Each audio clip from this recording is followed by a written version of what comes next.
एक गरीब परिवार का लड़का जिसकी उम्र लगभग 17 या 18 साल होती है और दिखने भारने में बड़ा ही खूबसूरत लड़का होता है और डोले सोले होते हैं। एक दिन ऐसा होता है कि उसके पास कोई काम नहीं ना होने की वजह से वो शहर में रिक्शा चलाने के लिए चला जाता है।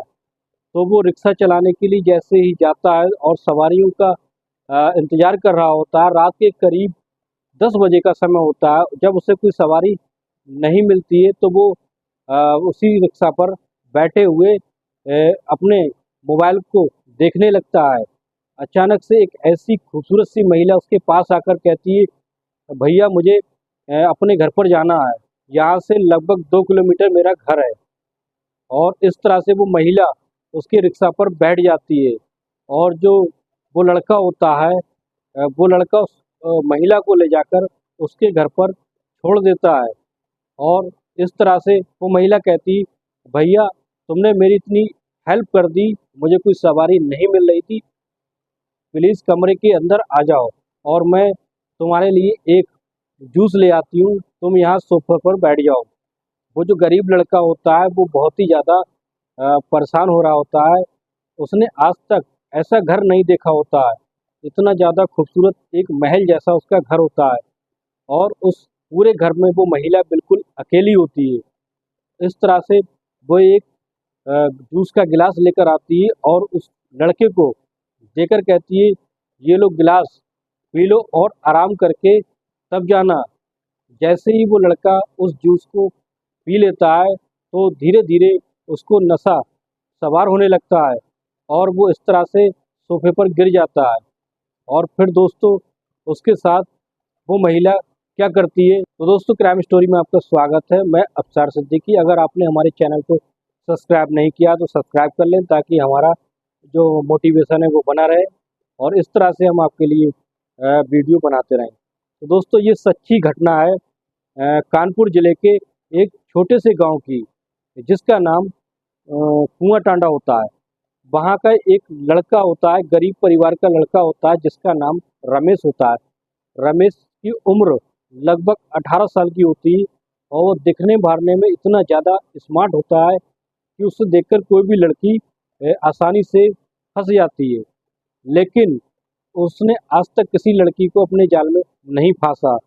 वो अपने काम से काम रखता था और एक दिन ऐसा होता है उसके जो परिवार में उसके बूढ़े माता पिता होते हैं और कमाने वाला सिर्फ वही होता है। और उसके पास जब काम नहीं होता रमेश के पास तो वो सोचता है मैं खाली हूँ, क्यों ना ऐसा करूँ मैं कि मैं शहर में जाकर रिक्शा चलाऊँ, वहाँ जाकर अच्छी आमदनी हो। तो दोस्तों इस तरह से रमेश जो होता है वो कानपुर शहर में चला जाता है और जहाँ जाकर वो एक रिक्शा जो कॉन्ट्रैक्टर होते हैं, ठेकेदार होते हैं जो किराए पर रिक्शा देते हैं और वो पर डे के हिसाब से उनको उसका पे करता है और इस तरह से वो रिक्शा चलाने लगता है। और जैसे ही रात हो जाती है वो रिक्शा उस मालिक के सुपुर्द कर कर अपने कमरे पर आकर सो जाता है।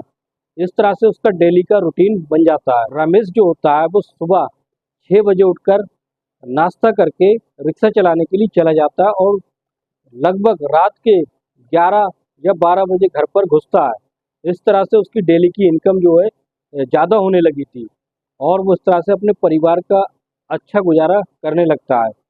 दोस्तों एक दिन ऐसा होता है जिसे सुनने के बाद आप भी हैरान हो जाओगे कि जिस लड़के ने आज तक किसी लड़की के बारे में सोचा नहीं था, किसी महिला के बारे में सोचा नहीं था, तो फिर उसने सोचा नहीं था, लेकिन एक दिन उस ऐसी महिला से उसका संपर्क हो जाता है जिसके प्यार में वो इतना डूब जाता है, हद से पार करने लगता है। तो दोस्तों एक दिन ऐसा होता है कि रात के 10 बज रहे होते और वो शहर में रिक्शा लिए हुए सवारी का इंतजार कर रहा होता है। जब रात के करीब 10 बजे का समय होता है लेकिन कोई सवारी दूर दूर तक नज़र नहीं आ रही होती है, लेकिन वो सवारी के इंतजार में बैठा होता है।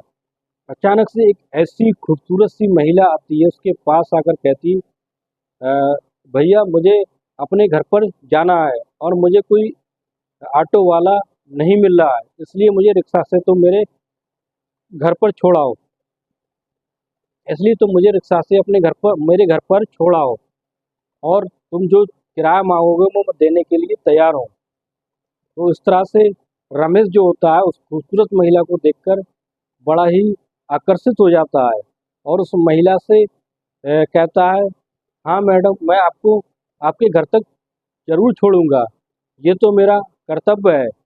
और इस तरह से वो महिला जो होती है वो उसके रिक्शा पर बैठ जाती है और वो रमेश जो होता है वो रिक्शे को चलाने लगता है। अब इस तरह से दोनों में रिक्शा पर एक दूसरे से बातचीत करने लगते हैं। वो महिला जो होती है वो उस रमेश से पूछती है कि तुम तो अच्छे खासे हट्टे कट्टे दिखते हो और हैंडसम भी हो, तुम ये सब क्यों करते हो, ये रिक्शा क्यों चलाते हो, क्यों नौकरी क्यों नहीं कर लेते। तो रमेश कहता है कि मैं ज़्यादा पढ़ा लिखा नहीं हूँ, लेकिन मैं काम ना होने की वजह से यहाँ रिक्शा चलाने के लिए आया हूँ और मैं इस तरह से अपने घर वालों का गुजारा करता हूँ। तो इसकी ये बात सुनकर वो महिला जो होती है वो महिला बहुत ज़्यादा उत्साहित हो जाती है, भावुक हो जाती है और कहती है कि तुम जैसे स्मार्ट लड़के भी रिक्शा चला सकते हैं। तो इस तरह से दोनों में बातचीत होने लगती है और वो महिला डेली का उसका कायदा होता है, वो डेली 9-10 बजे के बीच में डेली आती है और डेली अपने घर पर जाती है और उसको डेली मार्केट में आना होता है क्योंकि मार्केट में उसका एक दुकान होती है जहाँ पर वो अपनी दुकान को संभालती है। और उस महिला का नाम दोस्त रीना अग्रवाल होता है और वो एक बहुत ही बड़े व्यापारी की बीवी होती है जिसका एक शहर में शोरूम होता है। वो डेली का उसका रूटीन होता है, रात के 10 बजे तक वो उस दुकान पर बैठती है, उसके बाद वो अपने घर जाती है। कोई गाड़ी नहीं थी, वो सिर्फ उसका डेली का रूटीन ये होता है कि उसका घर ज़्यादा दूर नहीं था, इसलिए वो अपनी कार या बाइक नहीं लाती थी बल्कि रिक्शे से या ऑटो से जाती थी। तो दोस्तों इस तरह से रमेश और अ, रीमा अग्रवाल रमेश और रीमा अग्रवाल का एक दूसरे से संपर्क जुड़ जाता है और इस तरह से दोनों में बातचीत होने लगती है। और रमेश जो होता है वो रिक्शे पे बैठाकर उसको महिला को उसके घर पर छोड़ देता है और महिला फिर इस तरह से उसको पैसे दे देती है और इस तरीके से डेली का जो उनका होता है मिलन होने लगता है। रमेश रात के 10 बजे तक सवारी का इंतजार कर रहा होता है, वो महिला फिर आती है उसके पास और आके कहती है कि भैया आप अपना नंबर दे दो और इसलिए मैं आपके ही रिक्शे से डेली आ जाया अपने घर पर चली जाया करूँगी और जब भी मैं आपको फ़ोन कर दे करूँगी और आप अगर मैं लेट भी हो जाऊँ तो आप रुक जाना। तो फिर इतना सुनकर रमेश जो होता है उसके मन में उस महिला के प्रति प्रेम जगने लगता है, प्यार होने लगता है। इस तरह से वो होता है, एक दूसरे के दोनों करीब आने लगते हैं और इस तरह से जैसे ही वो महिला उस महिला जो रीमा अग्रवाल होती है उसके रिक्शा पर बैठती है तो दोनों एक दूसरे से जान पहचान बढ़ाने लगते हैं, एक दूसरे के बारे में हर तरह की बातें शेयर करने लगते हैं और इस तरह से दोनों के बीच में प्रेम होने लगता है। और वो महिला जो होती है रीमा अग्रवाल वो शादीशुदा होती है और उसके पति अक्सर ज़्यादातर विदेश में रहते हैं और बहुत ही कम आया करते थे और उसकी शादी को लगभग रीमा अग्रवाल और उसके पति सचिन अग्रवाल होते हैं, उनकी शादी को लगभग अभी 2-3 ही साल हुए थे और इस तरह से उसके पति जो छोड़कर उससे चले गए थे। लेकिन रीमा जो थी अभी ऐसी थी जैसे को मानो कुंवारी हो, जी भरकर अपने पति से प्यार भी नहीं किया था। और जैसे ही वो रमेश को पहली बार देखती तो उसके मन में रमेश के प्रति इतना प्यार उमड़ने लगता है, वो सोचती है क्यों ना हो इस लड़के से जान पहचान बनाकर अपना रिश्ता कायम किया जाए। अब इस तरह से एक दिन दोस्तों ऐसा होता है कि रमेश अपने रिक्शा पर उसको बैठाकर महिला को बैठाकर ले जाता है। जैसे ही उसके घर पर पहुंचता है तो रीमा अग्रवाल अब रमेश को अपने घर पर अंदर बुला लेती है और अंदर बुलाने के बाद एक बहुत ही वीआईपी रूम होता है, उस रूम में एक खूबसूरत से सोफे पर उसको बैठने के लिए कहती है। लेकिन रमेश तो गरीब परिवार का होता है, उसने आज तक ऐसा घर नहीं देखा था और वो हिचकिचाने लगता है, कहता नहीं मैडम कोई बात नहीं, मैं चला जाऊंगा, मुझे अपना किराया दे दो, मैं जाता हूँ। तो रीमा अग्रवाल होती है अब उसको देखकर जब वो उसके घर में आ जाता है और वो घर में बिल्कुल अकेली होती है अब तो उसके मन में हवस की जो वासना जो जाग उठी थी, और इस तरह से वो इस तरह से उसको प्यार करने लगती है, उसको हाथ पकड़ लेती है और उसके एकदम से गले लगा लेती है। लेकिन ये सब उसको अच्छा नहीं लगता। रमेश ने आज तक किसी लड़की को नहीं छुआ था, लेकिन उसका अट्रैक्शन भी उसको ऊपर बिजली गिरा रहा था। रमेश को ऐसा लग रहा था जैसे कौन सी जन्नत की हूर उसे मिल गई हो, इतनी ज़्यादा खूबसूरत लड़की जो शादीशुदा थी। और इस तरह से जब उसके वो गले मिलती है तो वो एकदम सा बेकाबू हो जाता है और उसको बाहों में भर लेता है, रीमा अग्रवाल को भर लेता है, और इस तरह से दोनों एक दूसरे से प्यार करने लगते हैं। दोनों के ही जो सब्र का बांध टूट जाता है और एक दूसरे से लिपट कर और बिल्कुल ही सुबह तक एक दूसरे से संबंध बनाते हैं और एक दूसरे के इतने करीब आ जाते हैं। और इस तरह से दोस्तों फिर रोजाना का ये नियम हो जाता है, जैसे ही वो कंपनी से रीमा अग्रवाल अपनी शोरूम से आती है, तो वो रिक्शे पर बैठ के जैसे ही आती है तो रमेश जो होता है अब बेझिझक उसके कमरे में आ जाता है, मौज मस्ती करने लगते हैं, संबंध बनने लगते हैं, दोनों एक दूसरे की प्यास बुझाने लगते हैं। इस तरह से दोस्तों फिर एक दिन ऐसा होता है, इस बात की जानकारी जो होती है वो उनके घर के जो नौकर होता है, नौकर तो पहले घर पर नहीं रहता, बहुत कम रहता है। और एक दिन ऐसा होता है कि वो नौकर अचानक से कमरा का दरवाज़ा खुला होता है, तो वो क्या देखता है कि और वो रमेश रीमा और रमेश दोनों नग्न अवस्था में लेटे होते हैं, एक दूसरे से प्यार करते होते हैं। अचानक से वो उनका नौकर कमरे में दाखिल हो जाता है, लेकिन इस बात की खबर जो होती है उन दोनों को नहीं होती, क्योंकि वो एक दूसरे के प्रेम में ऐसे डूबे होते हैं कि उन्हें होश नहीं रहता है कि उन्हें कोई देख भी रहा है। तो फिर क्या होता है, जैसे ही नज़र उस पर पड़ती है तो वो अचानक से फिर एकदम दूर हट जाता है और चुपके से चला जाता है, और इस बात की खबर भी नहीं होने देता कि वो उस कमरे में आया था। और फिर क्या होता है, वो नौकर जो होता है बहुत ज़्यादा वफादार होता है उस घर का, और वो इस तरह से अपने जो मालिक होते हैं, रीमा के पति सचिन होते हैं, उनको फ़ोन करके कह देता है कि आपकी पत्नी जो है वो पराये मर्द के साथ अय्याशी कर रही है, और वो एक कोई और नहीं, वो एक रिक्शा चालक होता है। जब उसका पति सचिन ये बात सुनता है तो उसके पैरों के तले की ज़मीन खिसक जाती है, और इस तरह से वो छुट्टी लेकर विदेश से घर आ जाता है।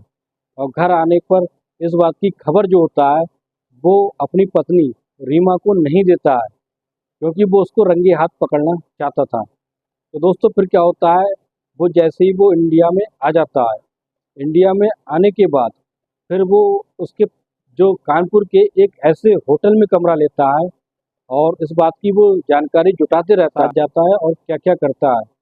और उसके पीछे एक जो डिटेक्टिव होता है प्राइवेट जासूस को लगा देता है, और जासूस सचिन को सारी जानकारी पल पल की जानकारी देते रहता है। और एक दिन ऐसा होता है कि वो रंगे हाथ पकड़ने के लिए जैसे ही जो रमेश होता है और जो रमेश और रीना कहीं से शॉपिंग करके आ रहे होते हैं और बहुत अच्छे मूड में होते हैं, और इस तरह से जैसे कमरे में वो दाखिल होते हैं, रात के करीब 11 या 12 बजे का समय होता है। और इस तरह से जैसे ही कमरे में दाखिल होते हैं तो जो प्राइवेट जासूस होता है इस बात की खबर जो होता है वो सचिन को दे देता है, और सचिन मौके पर पहुंच जाता है। मौके पे पहुंचता है तो कमरे का दरवाज़ा जो लॉक होता है, फिर इस तरह से वो उसकी डोरबेल बजाता है, डोरबेल बजाता है तो वो तो दोनों अनजान होते हैं, बेखबर होते हैं। और जैसे ही वो डोरबेल का दरवाज़ा खुलता है तो वो क्या दिखता है, सचिन सचिन जो देखता है वो दंग रह जाता है कि उसकी जो बीवी रीमा अग्रवाल बिल्कुल नग्न अवस्था में होती है, सिर्फ उसके अंडरगारमेंट के अलावा उसके जिस्म पर कोई भी कपड़ा नहीं होता है। और एक जो लड़का होता है, स्मार्ट सा हैंडसम सा लड़का होता है जो रमेश होता है, वो सोफे पर लेटा हुआ वो भी नग्न अवस्था में होता है। इस तरह की स्थिति को देखकर सचिन जो होता है आग बबूला हो जाता है, और वो जो रीमा होती है उसको देखकर उसके तोते उड़ जाते हैं, और वो सोचती कि ये अचानक कहाँ से आ गया, इसको खबर किसने दे दी। और ना ही इसने आने की कोई सूचना दी थी। लेकिन उसे क्या पता था कि वो उसकी खबर उसको पहले हो चुकी है। सचिन उस पर नज़र रख रहा था। इस तरह से फिर वो क्या होता है, फिर अचानक इतने आग बबूला हो जाता है कि अपने घर पे जो लाइसेंसी रिवॉल्वर होती है, उस रिवॉल्वर पर लाकर और दोनों के गोली मार देता है। और रीमा अग्रवाल और जो रिक्शा चालक होता है, दोनों की हत्या कर देता है। हत्या करने के बाद फिर वो क्या करता है, उसका जो नौकर साथ में, वफादार नौकर साथ में होता है, अब वो ये सोचता है कि इन दोनों की लाश को ठिकाने लगाया जाए। तो जैसे ही वो ठिकाने लगाने के लिए प्लान बनाने लगता है, और फिर सचिन जो होता है अपनी नौकर की मदद से दोनों की लाश को अपनी गाड़ी की डिक्की में डालकर ले जाता है, और एक ऐसी जगह पर ले जाता है जहाँ बहुत ही बड़ा नहर होती है या डैम होता है। उस नहर में दोनों को फेंक देता है। और फेंकने के बाद फिर क्या होता है दोस्तों, वो अपने घर पर आ जाता है और चुपके से फिर दुबई चला जाता है। जहाँ वो था दुबई चला जाता ताकि इस बात की जानकारी किसी को ना हो कि उसका पति इंडिया आया था, और उस पर शक ना हो। फिर दोस्तों क्या होता है, कुछ दिन के बाद जो होती है, जो उनका शोरूम होता है, शोरूम के जो नौकर होते हैं, वो फ़ोन करके अपने मालिक से कहते हैं, सचिन से फ़ोन कर कहते हैं कि साहब, मैडम तो कई दिनों से शोरूम पर नहीं आई हैं और शोरूम को कोई देखने वाला भी नहीं है। मैडम कहाँ गई होंगी?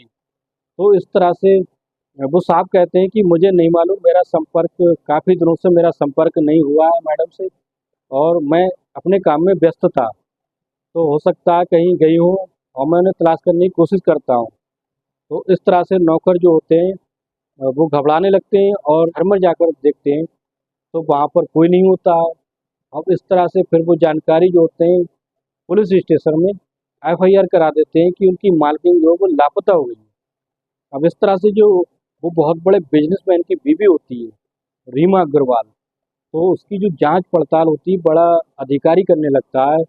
और जो पुलिस होती है चारों तरफ तफ्तीश करने लगती है, चारों तरफ से छानबीन करने लगती है। और जो घर में जगह जगह पर सीसीटीवी लगे होते हैं उनको खंगालने लगती है।